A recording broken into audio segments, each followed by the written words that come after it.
हिंदी में यूपीएससी की तैयारी से संबंधित प्रोग्राम्स को देखने के लिए सब्सक्राइब करें study IQ IAS Hindi. Hello दोस्तों, बहुत बहुत स्वागत है आप सबका स्टडी IQ IAS में। दोस्तों, जब हम बात करें भारत की और भारत की एकता की, तो 1950 से लेकर अब तक ऐसे बहुत सारी खबरें आई होंगी कि ऐसे बहुत सारे राज्य जो उग्रवाद या आतंकवाद से प्रभावित हैं, उनमें किस प्रकार से शमन कार्रवाइयां हुई हैं। बात की जाए एक नई न्यूज की जो मैं आपके सामने लेके आया कि जो त्रिपुरा है, एक ऐसा राज्य घोषित हुआ, वहां के मुख्यमंत्री ने खुद घोषित किया, जहां पे अब उग्रवाद नहीं होगा, उग्रवाद रहित यानी कि उग्रवाद फ्री आप कह सकते हो राज्य उन्होंने खुद घोषित किया। क्या कारण है, क्या वजह है, इन पे हम बात करेंगे। बताता चलो, हिंदी साहित्य वैकल्पिक विषय का जो प्रतिज्ञा प्लस लास्ट बैच है, मतलब जो प्रतिज्ञा सीरीज का हमारा लास्ट बैच है, मतलब जो आपकी प्रीलिम्स की फीस पूरी वापस हो जाती है, उसका लास्ट बैच है। तो अगर आप इस बैच से जुड़ना चाहते हैं तो आपको बताता चलूं कि सितंबर बोनांजा सेल में मात्र 13,499 में इस बैच से जुड़ सकते हैं। विकास लाइव कोड का प्रयोग करना ना भूलें, ये कोड है विकास लाइव। इस कोड का प्रयोग करके आप स्टडी IQ में सभी कोर्सेज में आप एडमिशन ले सकते हैं, मैक्सिमम छूट पा सकते हैं। बाकी कुछ और कोर्सेज हैं, इनकी डिटेल भी मैं बीच मीनवाइल आपको बताऊंगा। बात करें अगर आज की खबर की, जिस न्यूज पे हमें बात करनी है, त्रिपुरा के मुख्यमंत्री जो मणिक साहा हैं, ठीक है, उन्होंने राज्य को उग्रवाद मुक्त राज्य को उग्रवाद मुक्त घोषित कर दिया है, क्योंकि 584 उग्रवादियों ने एक साथ आत्मसमर्पण समारोह में उनके सामने अपने हथियार डाल दिए। विद्रोही जो national liberation front of Tripura NLFT और ऑल त्रिपुरा, ठीक है, टाइगर फोर्स ATTF से थे।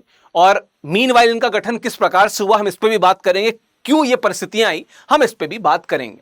वर्तमान सरकार के प्रयासों के परिणाम स्वरूप पिछले दशकों में लगभग 12 शांति समझौते हुए हैं और 10,000 से अधिक उग्रवादियों ने हथियार डाले हैं। ये एक बड़ी अपने आप में जीत है सरकार के लिए, कि चाहे हम मिजोरम की बात करते हैं, असम की बात करते हैं, नागालैंड की बात करते हैं, अब हम त्रिपुरा की न्यूज पढ़ ही रहे हैं, सुन रहे हैं।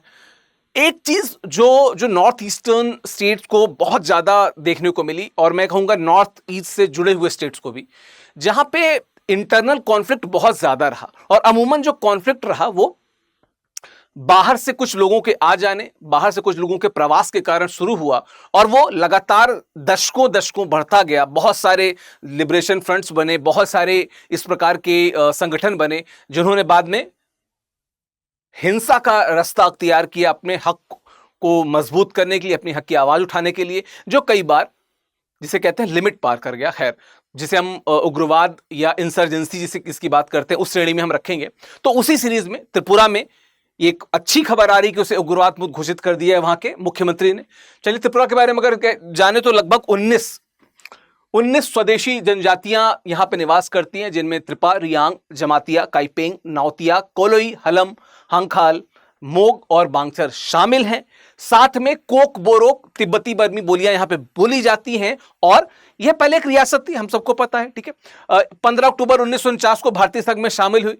जब हम रियासतों का एकीकरण देखते हैं तो वहां पे हम त्रिपुरा को भी देखते हैं, ठीक है। 1 नवंबर 1956 को यह केंद्र शासित प्रदेश बना तथा 21 जनवरी 1972 को पूर्ण राज्य का दर्जा मिला त्रिपुरा को। तो कुछ डेट्स जैसे मैं आपको बताऊं, यूपीएससी का पैटर्न देखेंगे तो कई बार वो किसी विशेष स्टेट से जुड़ा कोई ऐसा फैक्ट आपसे पूछ देगा, ठीक है, जो वैसे चर्चा में रहा हो किसी और कारण से, लेकिन उसकी बनने से जुड़ा या उसके निर्माण से जुड़ा या उसके इतिहास से जुड़ा कोई प्रश्न साइड से पूछ देगा। तो जब भी आप पढ़िए तो आप उसके सभी पक्षों को पढ़िए, क्योंकि एक 15 से 20 मिनट की क्लास में सभी पक्षों को कवर कर पाना हमारे लिए मुश्किल होता है। तो आपकी यह होमवर्क क्या है कि त्रिपुरा से जुड़े जितने भी फैक्ट्स या करंट अफेयर्स को आप पढ़ रहे हैं, उसको होलिस्टिक वे में पढ़िए, ताकि बाकी बिंदुओं को भी आप देख पाएं, समझ पाएं, ठीक है। चलिए, त्रिपुरा में उग्रवाद की बात कर ली जाए तो पूर्वी पाकिस्तान से बंगाली शरणार्थियों के बड़े पैमाने पर आने के कारण मूल जनसंख्या 1931 में 95% थी, जो 1991 में घट के 31% हो गई। जो मूल जनसंख्या, जो वहाँ के आदिवासी लोग जो वहाँ रहते थे, उनकी संख्या घट के 31% हो गई, जो नेटिव वहाँ के थे। आदिवासी अल्पसंख्यक बन गए, ठीक है, जो कि एक समय बहुसंख्यक थे, वह अल्पसंख्यक बन गए। भूमि, व्यापार, सरकारी नौकरियों और व्यवसाय पर उनका नियंत्रण खत्म होता गया, ठीक है, नियंत्रण खत्म होता गया। और कहीं ना कहीं ये जो नियंत्रण खत्म होना था, यही बाद में पृष्ठभूमि बनेगा जहां से विद्रोह शुरू हुए, ठीक है। तो जिससे दिक्कतें बढ़ने लगी। अन्य पूर्वोत्तर राज्यों की तरह त्रिपुरा में भी भौगोलिक अलगाव, सामाजिक आर्थिक पिछड़ेपन, कुशासन, व्यापक भ्रष्टाचार और जनजातीय भूमि अलगाव के कारण उग्रवाद का सामना करना पड़ा। बिल्कुल, हमने बहुत जगहों पे, मैं मतलब नॉर्थ ईस्ट में कुछ ही स्टेट्स ऐसे हैं जिन पे आप कह सकते हो कि शायद इस तरह की चीजें नहीं उठी। लगभग हर स्टेट प्रभावित रहा। वजह, जो नेटिव थे उनके जगह बाहर से लोग आ गए और उनके कल्चर, जो बाहरी लोग आए उनके कल्चर, उनकी जो संस्कृति थी वो ओवरटेक कर गई जो नेटिव लोग थे उनकी संस्कृति को। ठीक है, खैर जनजातियों ने छठी अनुसूची के तहत, वो जो जनजातियां जो पहले बहुसंख्यक थी बाद में अल्पसंख्यक हो गई, उन्होंने छठी अनुसूची के तहत एक स्वायत्त जिला परिषद कोक बरोक, जिनकी भाषा जो बोली है के लिए आधिकारिक दर्जा और जनजाति भूमि की बहाली की मांग के लिए त्रिपुरा उपजाति जुबा समिति, जिसे TUJS कहते हैं, का गठन किया। बाद में TUJS का रुख भी थोड़ा सा विद्रोही ही था, हम देखेंगे उसको भी। ठीक है, 1970 तक त्रिपुरा सेना का गठन किया गया। इसके बाद 1978 में बिजॉय हरंखल थे, उनके नेतृत्व में त्रिपुरा नेशनल वॉलंटियर, आपने नाम सुना होगा, TNV नाम से। ठीक है, इसका गठन हुआ जो एक स्वतंत्र जनजातीय त्रिपुरा राज्य की मांग कर रहा था। और कहीं ना कहीं जो सशस्त्र विद्रोह था, उस विद्रोह में इन दोनों संगठनों का बड़ा रोल था। ठीक है, तो त्रिपुरा में उग्रवाद की शुरुआत, इंसर्जेंसी की शुरुआत 1971 में त्रिपुरा उपजाति युवा समिति TUJS, जिसकी मैंने बात की, के गठन से होती है। जिसके बाद 1981 में त्रिपुरा नेशनल वॉलंटियर्स TNV, थोड़ी देर पहले मैंने भी उसके बारे में बताया, और 1989 में अधिक आक्रामक national liberation front of Tripura NLFT, जो अभी थोड़ी देर पहले मैंने बताया कि जिनके लोगों ने सरेंडर किया, और साथ में all Tripura tiger force ATTF, इनका गठन हुआ। और चूंकि गठन हुआ तो सिर्फ ये वजह नहीं थी कि उनको अपने सिर्फ हक और हुकूक के लिए लड़ रहे थे, अब जो उनकी लड़ाई थी वो अस्तित्व को लेके थी। और देखिए, अस्तित्व को लेके लड़ाई, अगर हम किसी भी प्रदेश की बात करें, नॉर्थ ईस्ट की बात करें, हम छत्तीसगढ़ की बात करें, हम झारखंड की बात करें, हम ऐसे सारे स्टेट्स की बात करें जहां पे जो विशेष जाति वर्ग है, जो विशेष आदिवासी वर्ग है, कहीं ना कहीं उनके अधिकारों पे जब अतिक्रमण हुआ तो उन्होंने उसका विरोध किया, वो हमको देखने को मिला। ठीक है, बंगाली आबादी ने आदिवासी मांगों का विरोध किया, चूंकि वो बहुत ज्यादा वहां बस गए थे और जो नेटिव थे उनके अगेंस्ट में अभी आ गए थे।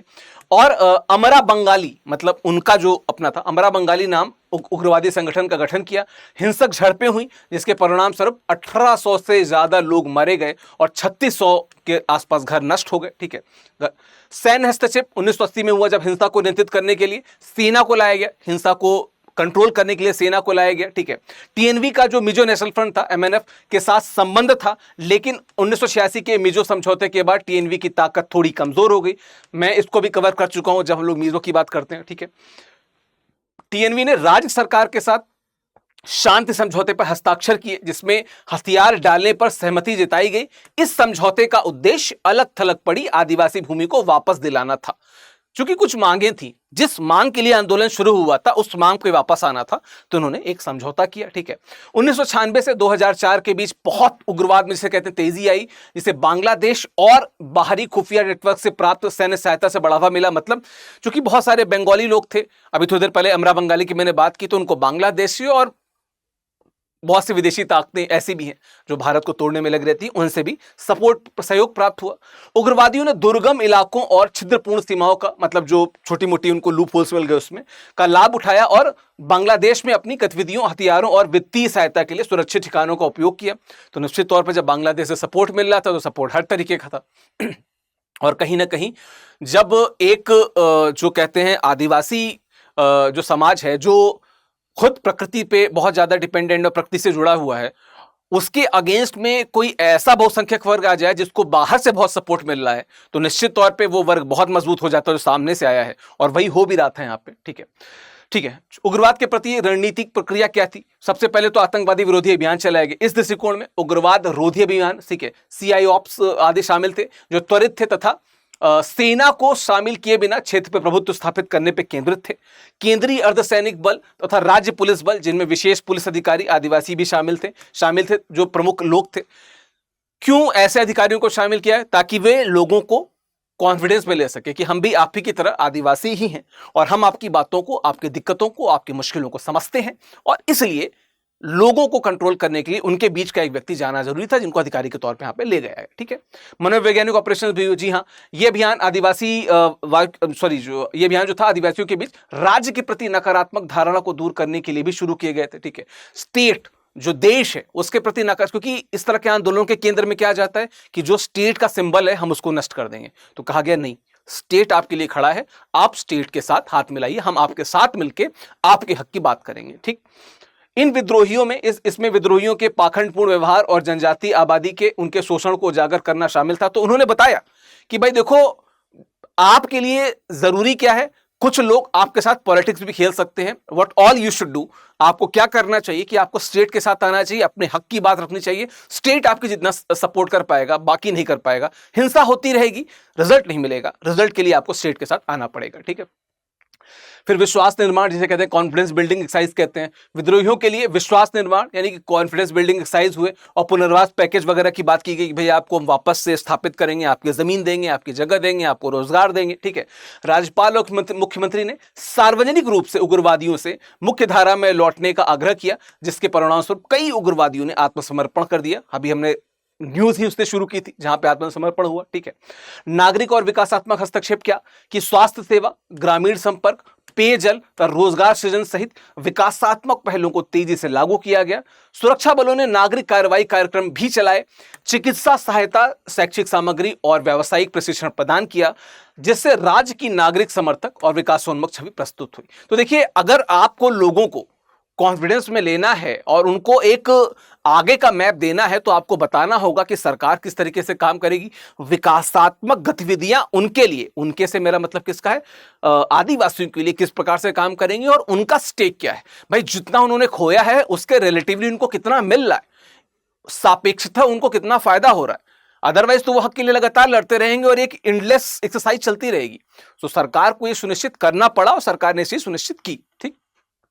निष्कर्षतः हम क्या कर सकते हैं कि त्रिपुरा ने सामाजिक आर्थिक विकास, मनोवैज्ञानिक अभियानों, ठीक है, मानवीय आतंकवाद विरोधी प्रयासों और मजबूत राजनीतिक नेतृत्व के समायोजन के साथ में एक अच्छी तरह से तैयार की गई बयान रणनीति के माध्यम से उग्रवाद पे काबू किया। और राज्य के अनुभव ने यह दर्शाया कि उग्रवाद से ईमानदारी, विश्वसनीय नेतृत्व और संतुलित दृष्टिकोण से निपटा जा सकता है, जो सैन्य और सामाजिक आर्थिक दोनों आवश्यकताओं को पूरा करता हो। बड़ी इंपॉर्टेंट बात है, भारत में बहुत सारे देश इंटरनल जो इंसर्जेंसी है, जो आंतरिक उग्रवाद है, उससे जूझ रहे हैं।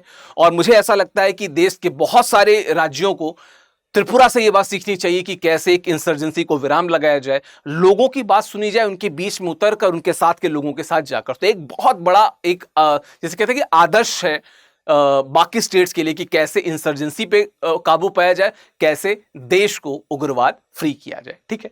बताता चलूं कि हमारी जो सितंबर बोनांजा सेल है, जो कल से मेरा मतलब है कि ये अगर आप ये वीडियो 27 सितंबर को देख रहे हैं तो ये बोनांजा सेल लाइव हो चुकी है। अगर 26 को देख रहे हैं तो ये 27 से शुरू हो जाएगी, लेकिन ये चलेगी कब तक? ये जो सेल है आपकी सितंबर, ये बोनांजा सेल, ये ठीक है, ये जो बोनांजा सेल है आपकी, मैं आपको बता दे रहा हूं, ये 30 सितंबर तक ये सेल चलेगी। 30 सितंबर तक, ठीक है, 30 सितंबर तक ये सेल चलेगी। मैं इसको थोड़ा सा नीचे कर देता हूं यहां पर। ठीक है, ठीक है, 30 सितंबर तक ये सेल चलेगी। ठीक है। विकास लाइव कोड का प्रयोग करके आप हमारे प्रतिज्ञा प्लस, जो हमारा प्रतिज्ञा प्लस का लास्ट बैच है, मैंने हिंदी साहित्य वैकल्पिक विषय के लिए भी बताया था, उसका भी प्रतिज्ञा प्लस लास्ट बैच है। मतलब ये कि अब ये हमारा अंतिम वो बैच है जिसमें आप जब एडमिशन लेते हैं और आपका प्रीलिम्स हो जाता है तो आपकी पूरी फीस हो जाएगी वापस। विकास लाइव कोड को याद रखिए और इस फीस स्ट्रक्चर को देखिए, सबसे कम फीस स्ट्रक्चर है। ठीक है। इतने कम फीस स्ट्रक्चर में आज तक स्टडी IQ में बैचेस नहीं है, तो आप इस बैच से जुड़ सकते हैं, विकास लाइव कोड का प्रयोग कर सकते हैं। साथ ही जो हमारी टेस्ट सीरीज होती है ना, अगर आप हमारी टेस्ट सीरीज में अव्वल आते हैं तो हर हफ्ते आप 11,000 रुपए जीत सकते हैं। तो 11,000 रुपए बड़ा अमाउंट होता है, हर हफ्ते आप जीत सकते हैं। सोचिए 37 हफ्ते में ठीक ठाक अमाउंट भी आप जीत लेंगे, आपकी फीस भी हो जाएगी वापस। ठीक है। करना क्या है, आपको विकास लाइव कोड का प्रयोग करके StudyIQ.com पे जाके हमारे प्रतिज्ञा प्लस बैच से जुड़ना है, जो हिंदी, इंग्लिश और इंग्लिश तीनों माध्यम में अवेलेबल है। ठीक है। बाकी आप लोग मेरे टेलीग्राम ग्रुप के लिए बात करते हैं, ऑफिशियल विकास करके मेरा टेलीग्राम ग्रुप है, आप इससे जुड़ सकते हैं। ठीक है। बाकी हिंदी साहित्य वैकल्पिक विषय का जो बैच है वो भी 8 अक्टूबर से शुरू हो रहा है, वहां पे भी आपको बोनांजा सेल्स का प्रयोग करके आप उससे जुड़ सकते हैं। अधिक डिटेल के लिए आप StudyIQ.com विजिट कर सकते हैं। बाकी आपका दिन शुभ हो, all the very best. Hindi में UPSC की तैयारी से संबंधित प्रोग्राम्स को देखने के लिए सब्सक्राइब करें स्टडी IQ IAS हिंदी।